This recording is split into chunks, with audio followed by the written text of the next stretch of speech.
Welcome back to Talk of the Town. I'm Karen Allen and I'm here with Amy Tippins. Amy, thank you so much for joining us today. Well, thank you for having me. It's my pleasure. Your story is one that is, it's touching and it's motivational and it's really one worth sharing. So we're going to kind of dive in, and you began having some physical ailments and some issues early on in middle school. Kind of share what some of those were and what your diagnosis turned out to be. When I was in the 8th grade, I came back from a church trip and I broke out with what looked like blister hives, and they eventually traveled up my body for the next 4.5 years, my senior year in high school.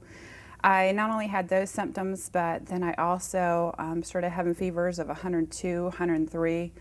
I lost a tremendous amount of weight, and I started getting extremely jaundiced. I spent the next 4 years basically traveling from hospital to hospital, primarily at Eggleston Children's Hospital, looking for a diagnosis for what my disease was. There was so much time spent on my case, and my case was so unknown that the doctors would actually have me in isolation for 1 week after another week after another week, and there was no diagnosis whatsoever.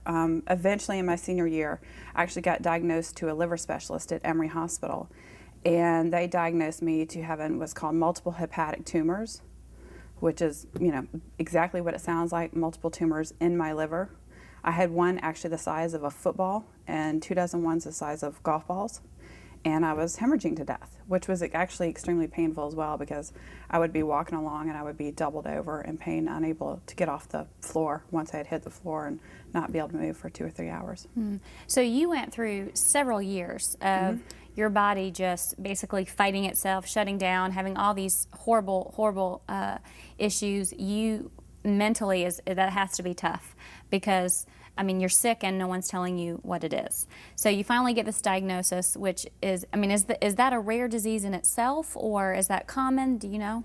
It is, liver failure is not uncommon, just because obviously there's a lot of transplants out there. There's a lot of people have had liver cancer, but this type of disease is very common, and uncommon. And it was, in my case, my doctor had never seen one like it.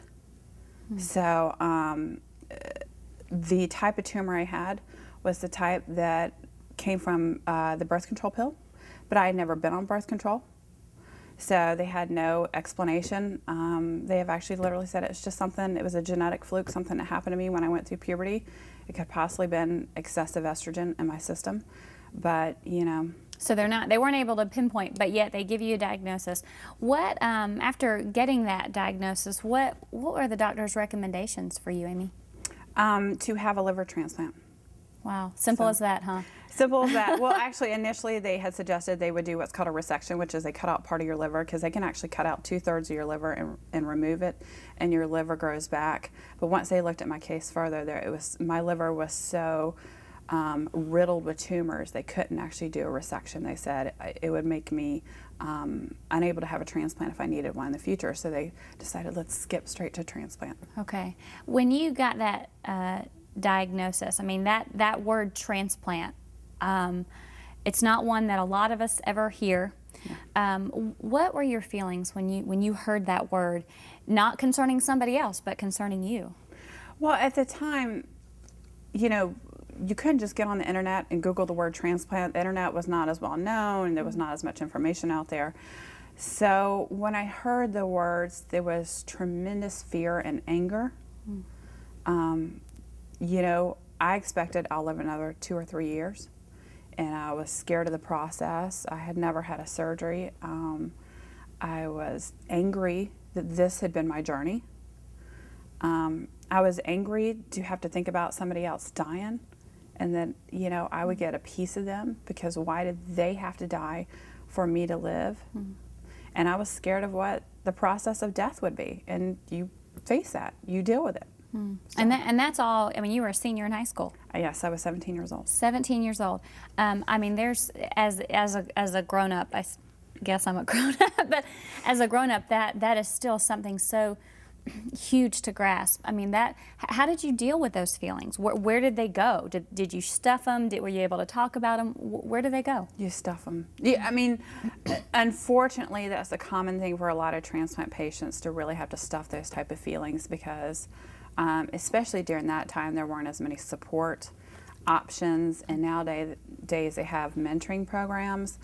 But when you're dealing with that, your family is trying to tell you everything's going to be okay. They're trying to discount the anger and the guilt feelings that somebody has to die, and you're really left alone to sort through those. And it's almost no matter who goes through that process, they go through those feelings, and very few people, kids, adults, know how to sort through those feelings until well after their transplant. And when did you feel like you began to kind of embrace that journey? When did you kind of feel like you started to sort out those feelings?